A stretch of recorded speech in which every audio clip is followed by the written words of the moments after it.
be so kind, staring out into space, asking God to hear my case, trying to think of all things past. How long will my memory last? For purple angel,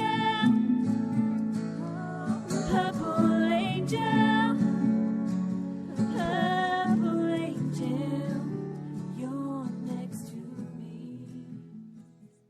Well, hi, everyone, and welcome to Alzheimer's Speaks Radio. I'm Lori LeBay, the host and founder of Alzheimer's Speaks. Before we start our show today, I always like to give our audience a little background about us because we're always picking up new listeners. And so let's just get that out of the way from the get-go. Bottom line, Alzheimer's Speaks is an advocacy-based company providing multiple platforms to shift our dementia care culture from crisis to comfort around the world. And the reason I started this was because my own mother suffered from dementia for 30 years. And I use the word suffer lightly because we had many great moments of joy. But, you know, with any chronic illness, it's not something that you would pick. The other thing that we focus on is just having everyday conversations like we do here on Alzheimer's Speaks Radio, because we really believe that by joining forces and sharing knowledge about life with dementia, we can help remove the stigmas attached to memory loss and help those not only diagnosed, but those that care for them continue to live with purpose and increase the awareness of what a toll this disease can take on individuals, families, and communities alike. At our core, we believe that collaboration is the only way we're going to win this battle. And I know that that is working thanks to each of you. You see, your likes, your clicks, your shares of our resources, not only the radio show, but our blog, our resource directory, our dementia chats videos where our experts actually have dementia, and our main website, our keynotes and training, all of those that you share with your sphere of influence, be it your Twitter tribe, your Facebook friends, your Pinterest peeps, your LinkedIn colleagues, got us acknowledged as the #1 influencer online regarding Alzheimer's, according to ShareCare and Dr. Oz. So we hope that you'll continue to support our efforts and push our information that we gather out to your friends, your family, and your colleagues. Because the more information that's available, the more likely someone will reach out and grab it when they're in need and when they're ready. Let me see, what else? I want to give a couple of shout-outs to a couple of companies that I just love dearly. One is the Call Alert Center. They just do a fabulous job helping us find our loved ones if they would wander.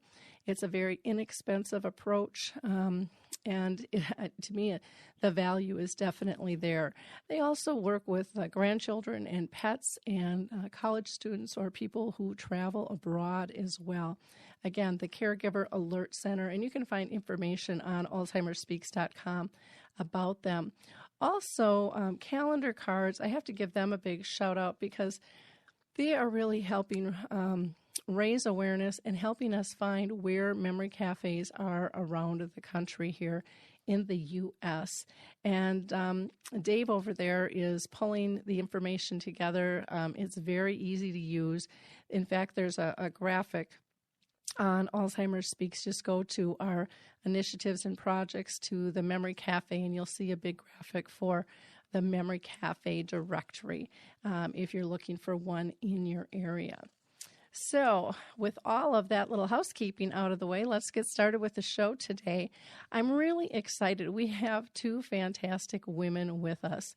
Paula Hertel is the founder of Senior Living Consultant, and Nancy Schier Anzelmo is the principal of Alzheimer's Care Associates. Both of these women have had extensive experience in the field of senior housing, and each is a consultant in their own right in all aspects of operation and program design. Both Paula and Nancy have enjoyed working with people affected by dementia throughout many, many years. And they decided to basically bring their personal passion of horses and caring for those affected by dementia together. So they started what's called the Connected Horse Project, which offers human-animal connection and engagement programs, tools, products that encourage and support individuals living with the diagnosis, as well as care partners and professionals. The project focuses on offering a unique guided workshop that supports people affected by dementia. So I can't wait to dive into our conversation. So welcome, Paula. Thank you for joining us today. Thank you. And Nancy, how are you doing today? Very well. Thanks for having us, Lori. Well, like I said, I'm really excited to raise awareness about this Connected Horse Project. I think it's very, very exciting. So why don't you tell us, Nancy, how did the two of you, I know you worked together and stuff, there must have been kind of a magic bullet that melted the two of you together that said, hey, we can do this. Well, yes, there was. We've worked together for many years out here in California, and we're both board members of the California Assisted Living Association, where we have the honor to put on the conferences. We're co-chairs of the education committee. So we've done that for over a decade together and thought, why don't we do something now as we're all waiting for this magic pill and this magic cure for this disease? What about those who are living still with it? And so it's kind of an interesting story because Paula wanted to help the care partners, and I wanted to help the people living with dementia, and we wanted to help both. So we said, let's just bring them together and then take our shared passion for horses, which we both own horses. We're lifetime equestrians, and we know the magic healing they have on us in the work that we do in the field every day.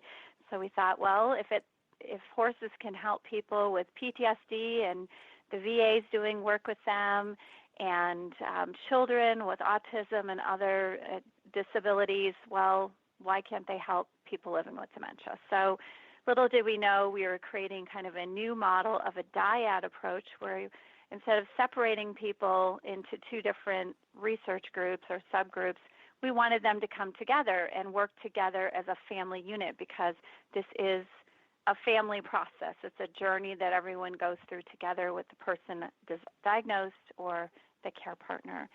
So we were able to go to Stanford University and talk with the Red Barn Leadership Program, where Paula has a connection with them from our work in this area, and ask them if they would try it out and take a chance on us. And then we connected with Dolores Gallagher Thompson, who's a foremost researcher on caregiving in the nation at Stanford, and they were willing to take a chance on us to set up a pilot study because, Lori, we want it to be evidence-based, an approach that really shows immediate results, which we have in the 3 workshops we've done thus far, and be able to help individuals immediately on this journey and not, wait throughout the 30 years as you had to endure.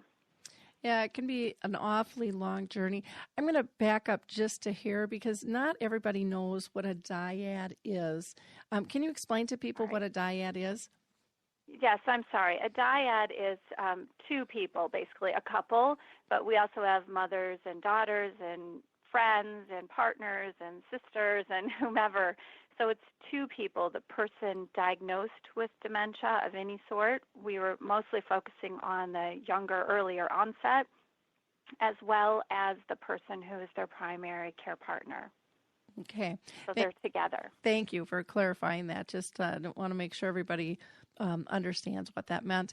Have you found that working with Stanford and now the University of California, that the program is seen in a stronger light and taken more seriously?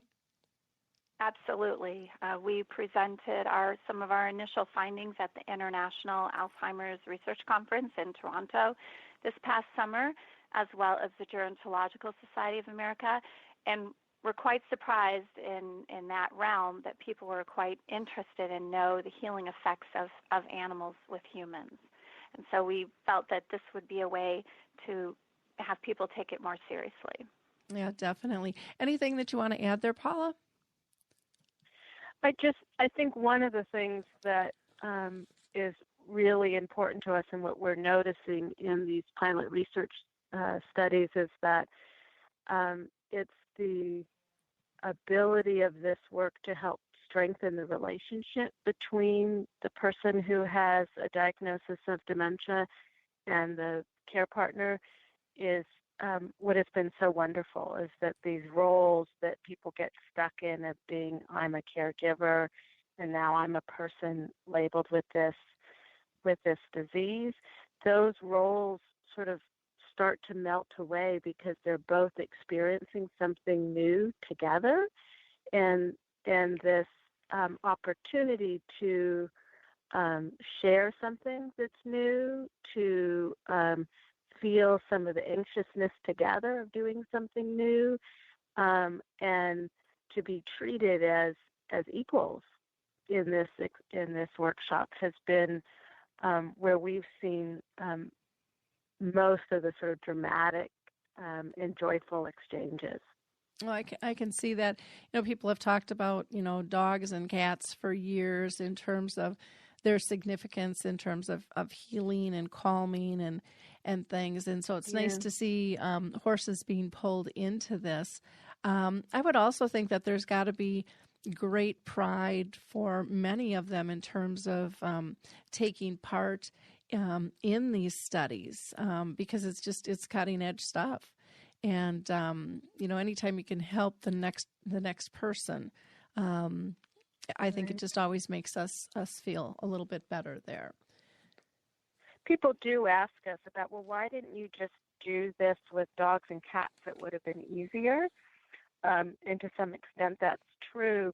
But the biggest thing is that you have a horse who's, 1,000 pounds. You can't just pick that animal up and put it in somebody's lap or get it to do something that you want it to do. And so this emotional connection and the nonverbal connections that happen and the collaboration that has to happen between the person and the horse to be able to do some of these exercises is really important. And you don't get that same effect with an animal that you are physically more powerful than. So that equalization of the human and the horse comes very quickly, and both the participants get to sort of understand how that equalization happens and how people balance out their strengths and how important that emotional energy and that nonverbal communication is, because they learn how to negotiate that with the horse,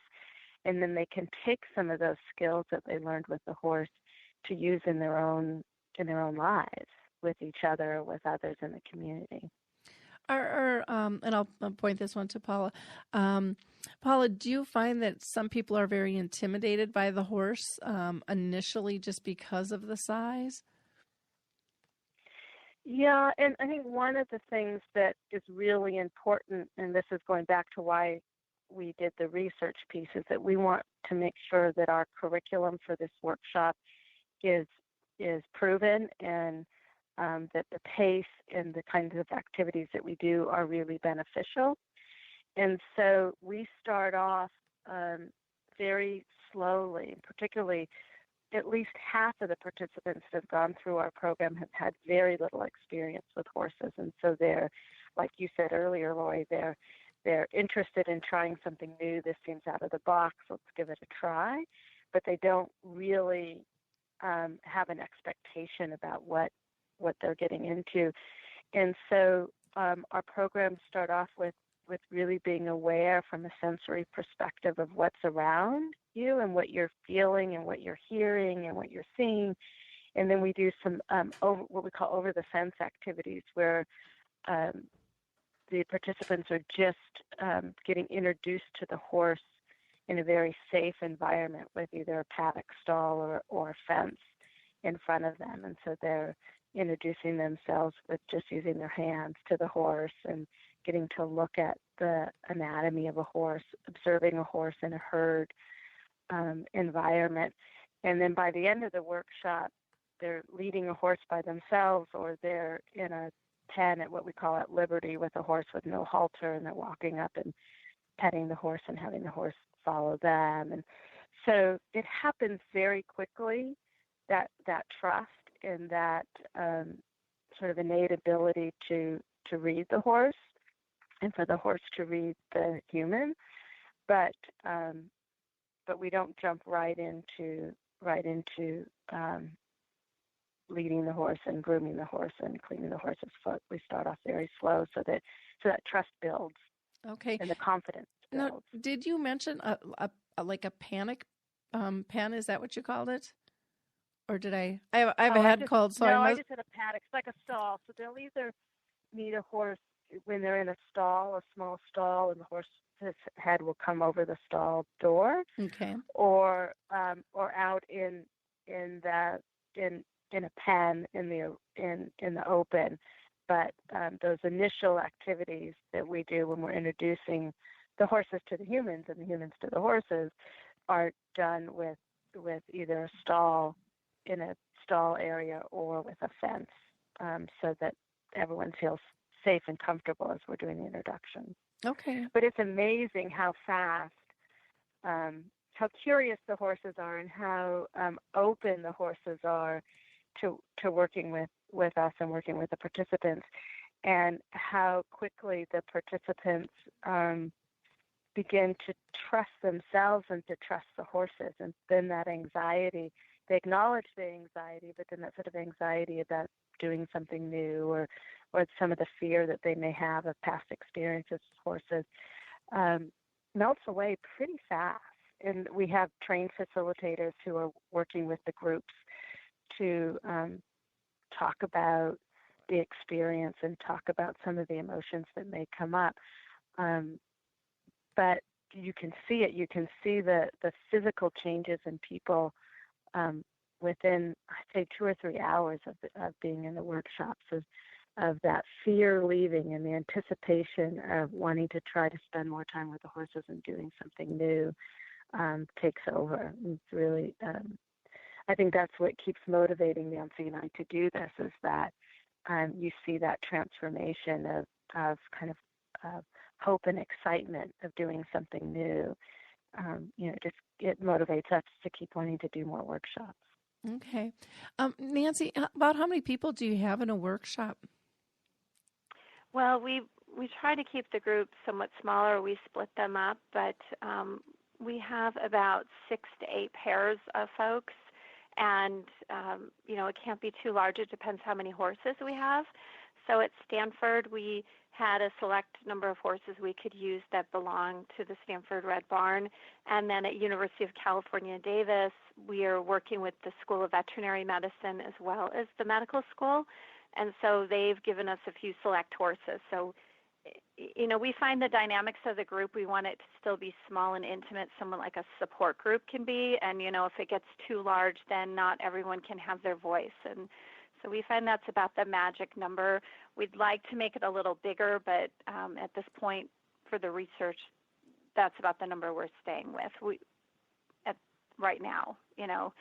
We haven't turned anyone away as long as they qualify. They have to qualify with the physician's report and, physician's clearance, and obviously the primary diagnosis of some sort of dementia. But we do not have an age restriction, Lori, so our oldest person was in his 90s that just went through the group, and then the youngest folks were in their 50s. Oh, wow. I was going to ask about if there was a limitation in terms of age or gender or type of dementia or, where they are in the progression of the disease as well. Well, right now with the way we're starting, we are under the auspices of the university, so they dictate a lot of that because Paula and I'd like to help everyone, but quite frankly, they have to have a primary diagnosis of dementia and be physically able and cleared by their physicians to be a part of it. So everyone we've helped thus far has been in the earlier stages because they need to follow directions and really have meaningful engagement with the horses. We had a modified group with some individuals that are a little bit later stages, and even they had profound effects, but physically it was it was hard for them to be out in the elements like that, even in California, for a 5-hour workshop where we take rest and have lunch and so forth, but it's still physical and you need to be outside moving around. Okay. Well, that's helpful. I was figuring that they had to be fairly able-bodied to be able to move around in that setting and so forth. Do you ever take anybody who is wheelchair-bound? We have not thus far, or with a walker either. We had a few folks that had a cane, but as Paula mentioned, after a few hours of being with the horses, it's like their confidence is boosted. They walk straighter, taller, if you will, a stronger stride. It's really amazing what we can see when they're out and about and just being given the opportunity to do something with their care partner is amazing how the relationship starts to grow, and we also see it in the physical presence of both the care partner and the person with dementia. So we haven't used walkers yet. Right now we're staying within the parameters of the university. Okay. Well, and that makes perfect sense with that. I mean, there's always got to be some type of parameter when you're working with a study. It sounds like, to me as an outsider looking in, that this is really about getting people in tune with nonverbal communication, just using a different mode. Would that be an accurate statement? I think so. That people are always asking us, how does this work? And one of our desires is that we get a good video of our work, because it's so easy to see it in action and so hard to explain it in words. But I'll try. The horses have this sort of innate ability to survive in a herd, so that they've over thousands and thousands of years have relied on each other to keep each other safe from predators. So their senses are very strong, and they use nonverbal communication to alert other horses of possible threats. And so this work really sort of ties into, what are horses' reactions to us, and what feedback are they giving us? So when a horse is nervous or a horse feels like there's a threat, they will give you that immediate feedback if you're open enough to see it.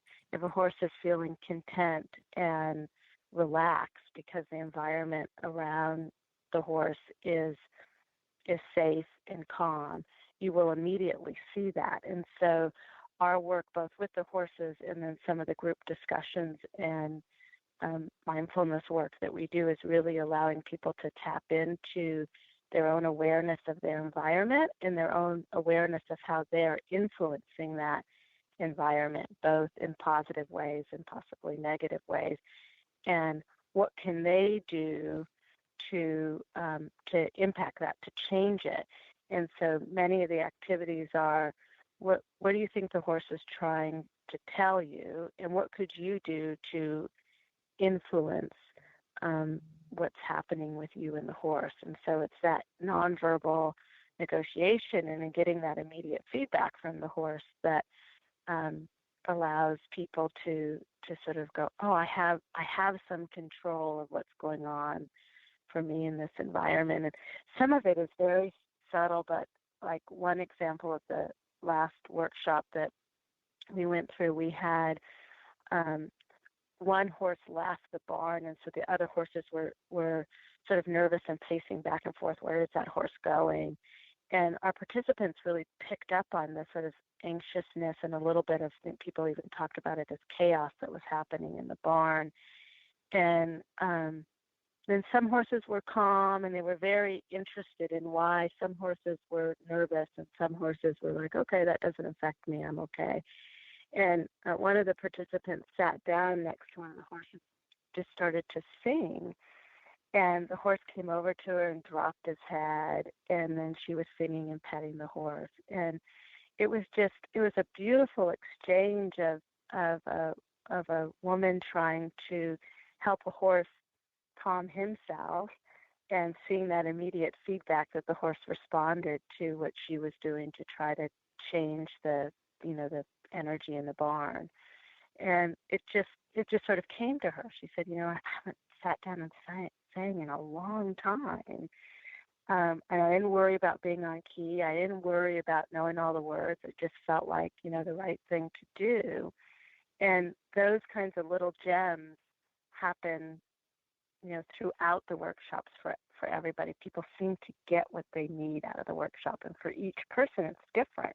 Everyone has their own intentions, and we ask people to tell us their intentions and their goals for the day. And sometimes it's being in the moment. Sometimes it's learning how to communicate better with their partner.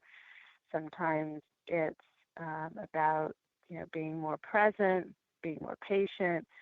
And they work on those goals throughout the day. And so they're looking for how the horses can help give them feedback, and what skills can they learn to be more in where they want to be in terms of meeting their goals.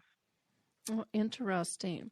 I'm wondering, in terms of you had mentioned the day is like 5 hours. Is it just one day, or is it multiple days? How does this work?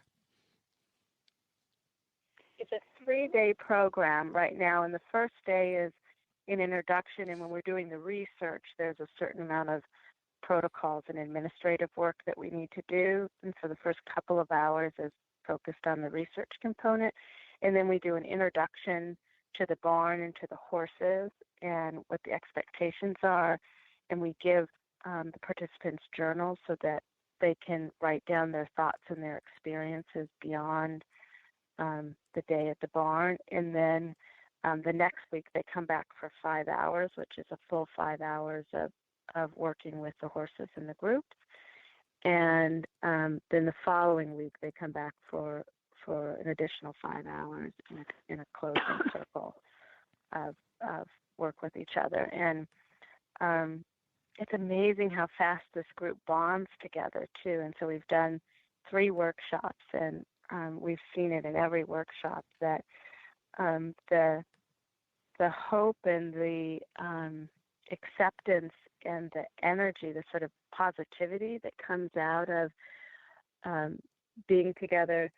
I think it's the environment, the horses, and being around people that are so accepting of everybody's journey. This sort of, okay, that I'm with like people. I don't have to try to be anybody but myself in this group. And people don't want to leave. It's over already. Can't we continue? And so that's also one of our hopes when this research is over, that, is there an opportunity for us to work with equestrian centers or therapeutic equestrian centers to have these ongoing workshops, and what would that look like, and what would funding look like? Because everyone that's been through it is wanting more, and they come in knowing and have been very gracious to give us feedback about what was most valuable, what is long lasting, what would be a good amount of time for us to be able to continue. And so we had one participant say, that we've spent a lot of money going to, doctors and psychiatrists, and I'd much rather spend a day at the barn, and so those are the kinds of things that we want to continue to grow, that we want people to think outside of the box, and we want, particularly in areas where you don't have a lot of community-based services, are there opportunities for people to feel connected not only to the horses but to each other on an ongoing basis? Could this be a connection to keeping people engaged in the community?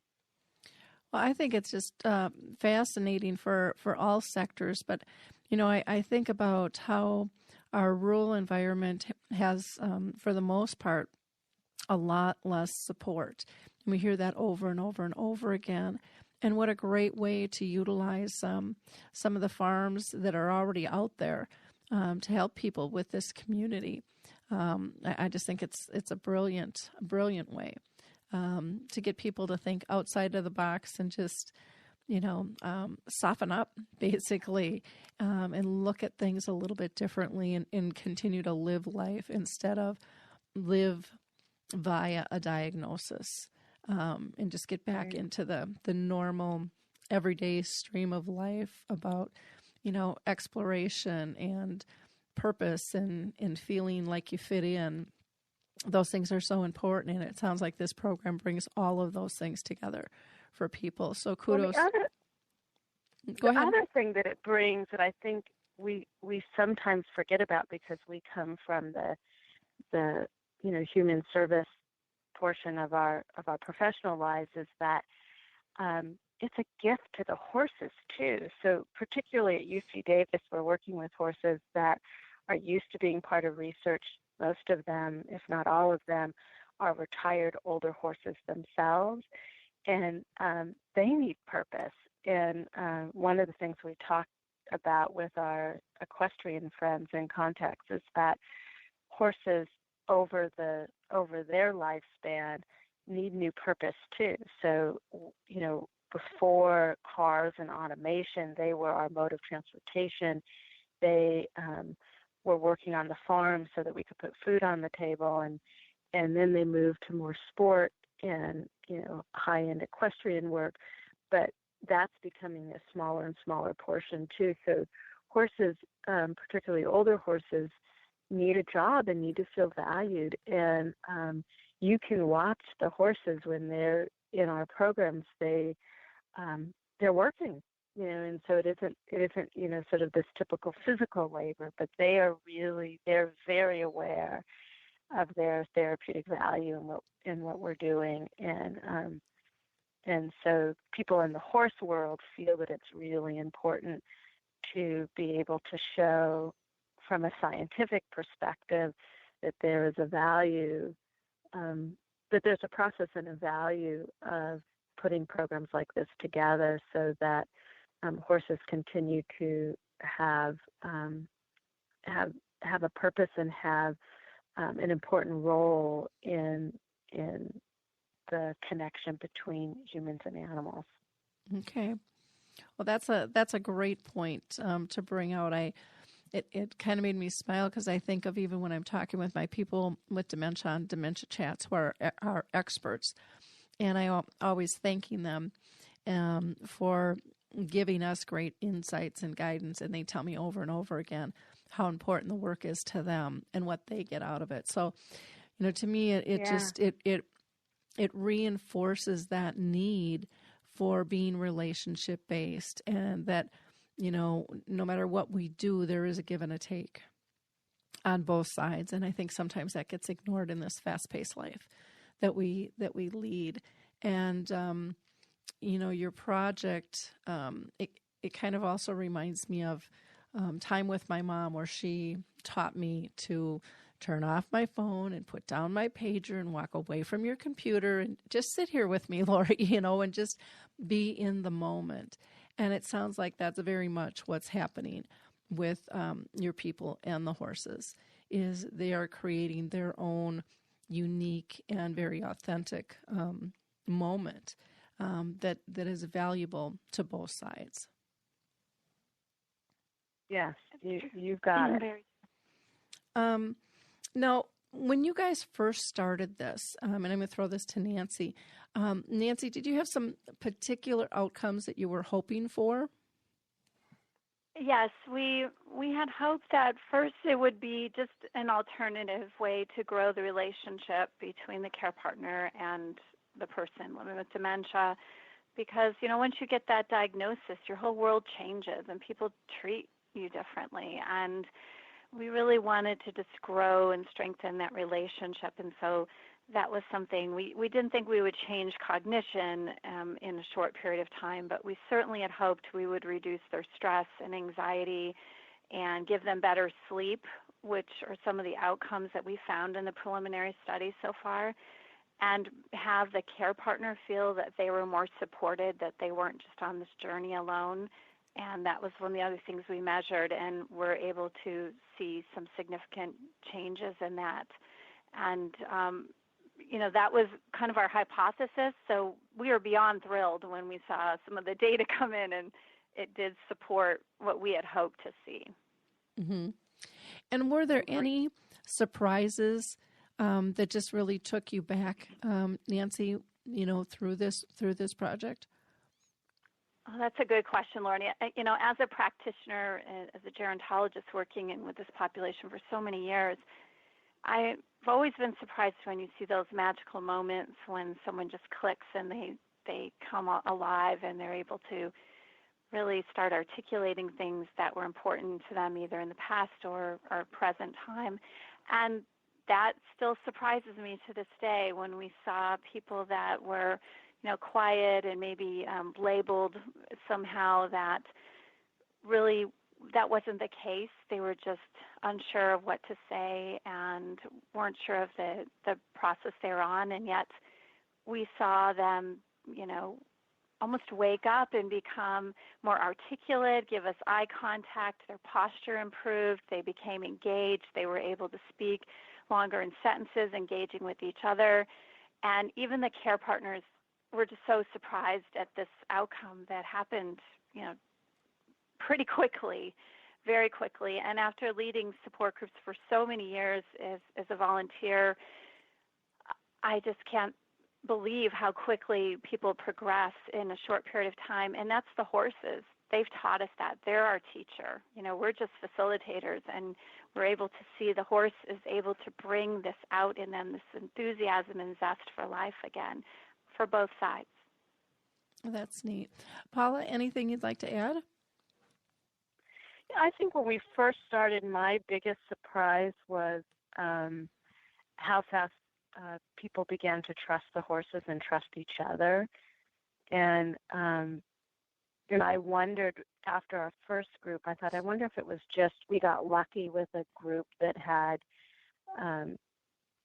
connections, and then it happened the second time and the third time. And so I really do think, I call it our, human herd mentality, that when you meet each other and those roles of I have to be this and I have to be that go away, and you learn how to be both the giver and the receiver, and both someone who's vulnerable and someone who's in control, regardless of what, exterior label you have, that trust and that confidence that comes through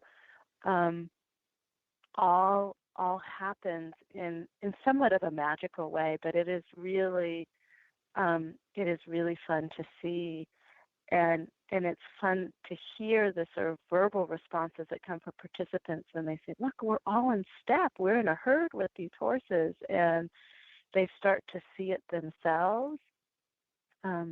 Has been started off as a surprise and just has turned into something that still feels, every time we see it, still feels like something magical, something that we're really onto something, bigger than an individual person's need to do something right. They really are. You talked about it, Lori. They're there in the moment. They're there for themselves, but they're really there for the relationship and wanting to figure out how to be in this new world. Now they have this diagnosis. Now their whole family system has changed, and they get to come be with the horses, and all of that sort of expectation from the outside goes away, and they're just themselves together with these horses doing amazing work, and that feels really good to see. Oh, I can imagine, because they're just such raw moments. I mean, it's not something you can really script out. They just happen, and I think when you have those authentic, true connections like that, they're just they just get embedded in us. To those who are overseeing or just happen to get a glimpse of it, as well as the horse and the parties that are involved with it, because they're such deep connections. I think connections that we kind of forgot we had in a lot of mm-hmm. senses. So that's pretty neat thing to be happening. I'm going to ask, and I'll throw this one to Paula. What are some of the next steps, after research concludes for the connected horse? What's the next pilot study for 2017? Well, we are just finalizing the next workshops at UC Davis. We're looking at the end of April and the first part of May. And so that's our sort of immediate next steps. Our long-term goals is to finish the analysis of all this data. So we'll have 50, somewhere around 50 participants with data to run through this analysis so that we can finish up our curriculum, and then we will feel ready to, one, offer training to other facilitators about how you do this work, and what does it take to be a successful facilitator, because there are some very specific skills that are beyond what would be typical for doing this kind of work. And then second, to work with equestrian centers and barns that are interested in offering this program, and so that we're looking at what does a facilitator and training look like. We have a very good relationship with the Alzheimer's Association, and so reaching out to local chapters to help spread the word that these needs, they know these needs are here, but how we might be able to meet them. Because we feel like that we can serve even more people once we are beyond the restrictions that and the parameters of a research project. So that's our next step in the next year. Of course, we're looking for funding and support to be able to launch that. Both Nancy and I have are not fundraisers by profession, but have made calls to friends and colleagues and families to fund these first couple pilot projects. But for a connected horse to be sustainable long term, we need to look for long term funding. So that's on our horizon as well. It would be wonderful if you could get some of the big borders or even the racetracks behind this. In terms of raising awareness. What a beautiful way to continue to show the impact that horses can have in somebody's life. Yeah. Would be. Well, and I think for us, just because we're global thinkers, our big push is that this is our passion, and we are amazed at what horses are doing in these workshops, but we also want to encourage other people to think outside the box, because sometimes you can want to be so protective once someone gets a diagnosis of dementia that your first thought is, how do I keep this person safe? And that can close somebody's world. So what can we do to sort of open up the dialogue to say that once you have this diagnosis, it's not a now what, but it's what can I do to stay connected? What can I do to continue to look forward and to continue to look forward with support? And for many people, and obviously, for us, it's this workshop with horses and humans, but for some other people, it may be music. For some, it may be travel. I mean, let's break down those barriers. You can't do this because you have dementia. And we're saying, why not? What do you need to do to modify something so if you have dementia, you can still do this? And so that's sort of our movement piece of it, is that we need to help.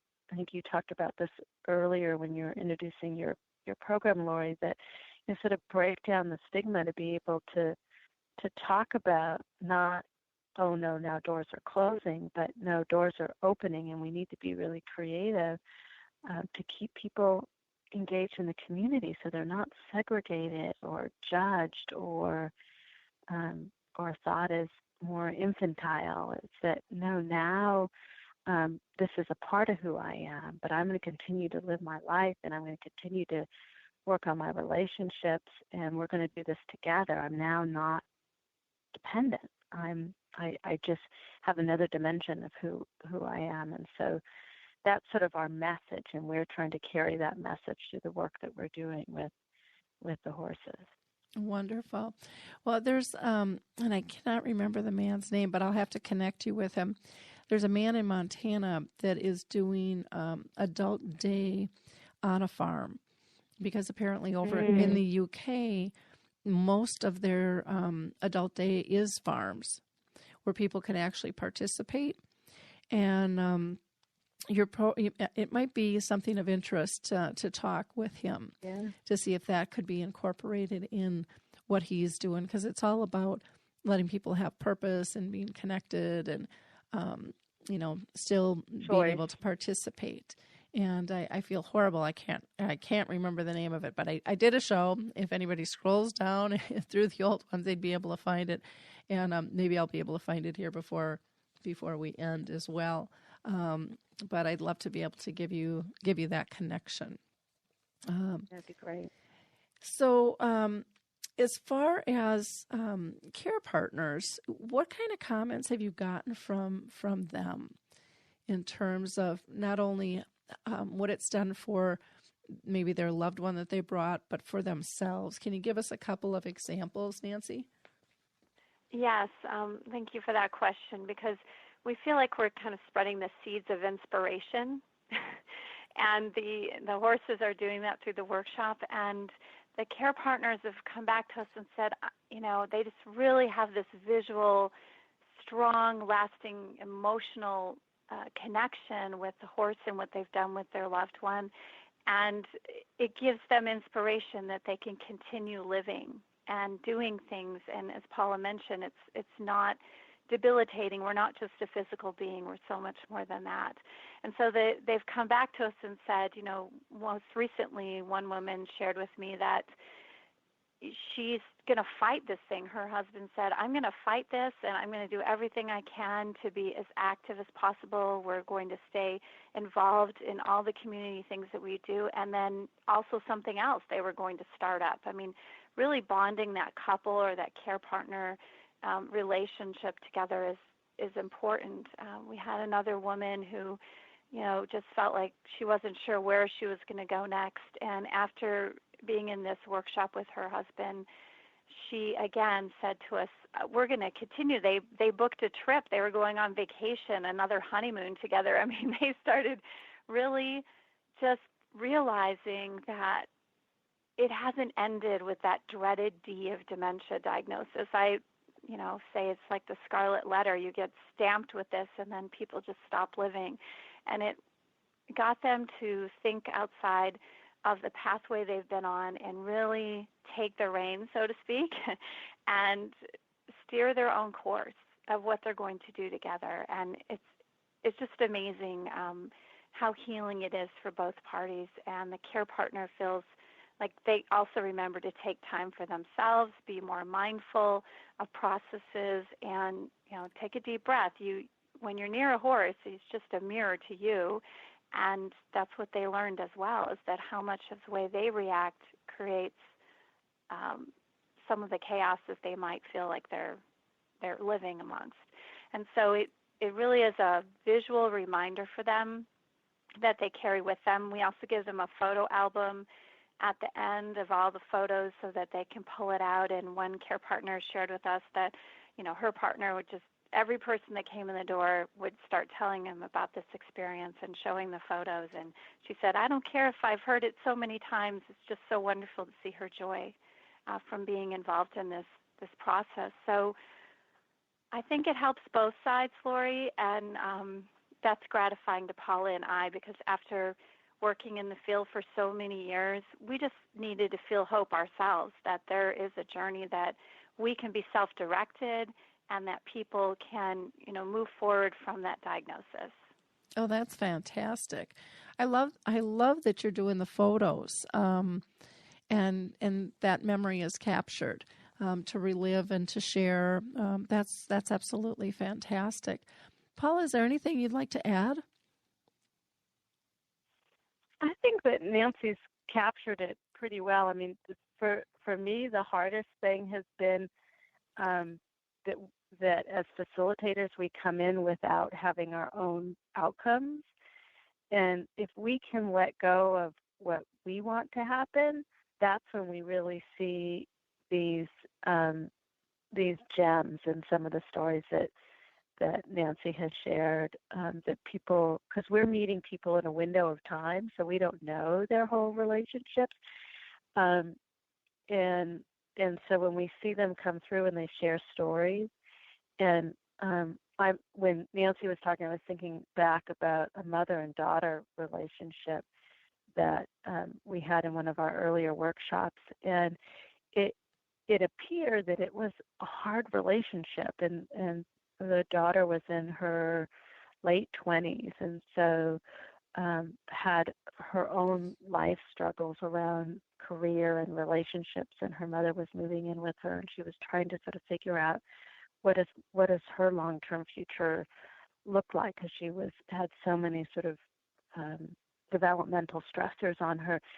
And to have her say, I enjoyed being with my mother, and watching not only the horses but other people walk through this with some grace. I think I can do this. And so what was working towards her to be a negative sort of lost experience with sort of some burden attached to it, turned into this opportunity for her to have some hope, and for her to actually have an improved relationship with her mother.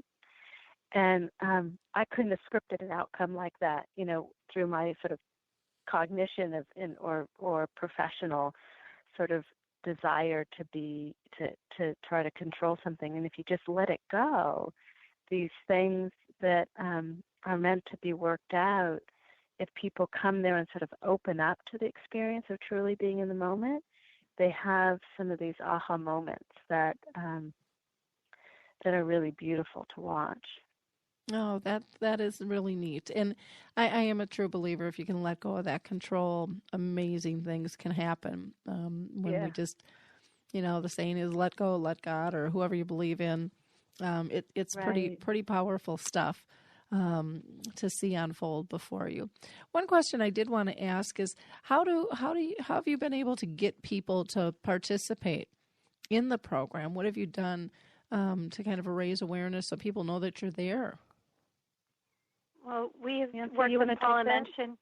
Sure. As Paul mentioned, the Alzheimer's Associations of California have been really quietly supporting and a partner for us and referring people through their early stage support groups, as well as the media. We're quite surprised when there's a story in the media and people get excited about it. It's something new and different.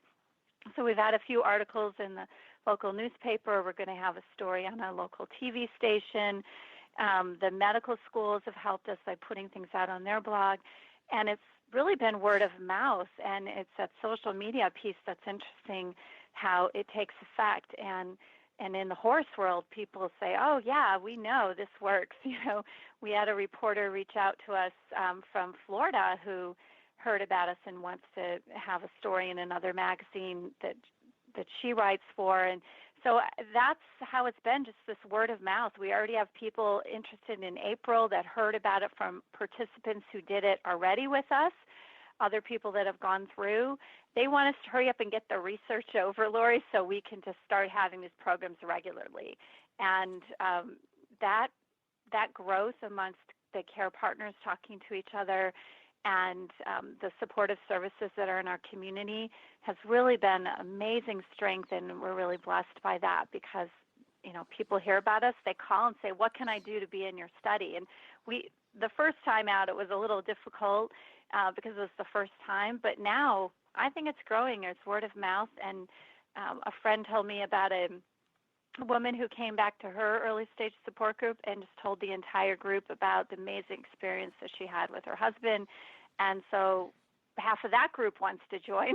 Mm-hmm. We don't want to turn anyone away, but we need to get through this research process and get published and make it, really more legitimate program so that our dream is, gosh, maybe someday insurance will pay for this, and this will be an alternative method for families to get the help that they need on an ongoing basis. So word of mouth is very powerful, and as you know from media, it's important when a story touches your heart, then you're willing to do whatever you can to support that cause or send people you know that would benefit. A woman called me from Missouri asking me, I heard about you on something on Facebook, and could you please come out here and do it? So who knows? You never know. I was thinking the memory cafes and Alzheimer's cafes would be a really good place to market to as well. Absolutely. When people are looking for help, they all become a very strong network, and that support is, as Paula calls the herdman, the herd comes together, if you will, just like it does with horses, and we support each other, and those acts of human kindness are just amazing. It warms your soul in this crazy world we have. Yep, that's for sure. Well, thank you, ladies, for being with us today. I can't believe how fast this hour blew by. Was very, very educational and informative, and I hope if people are interested in learning more that they reach out to you and find out more about the Connected Horse Project. And contact information, you can go to your website, which is connectedhorse.org. That's connectedhorse.org.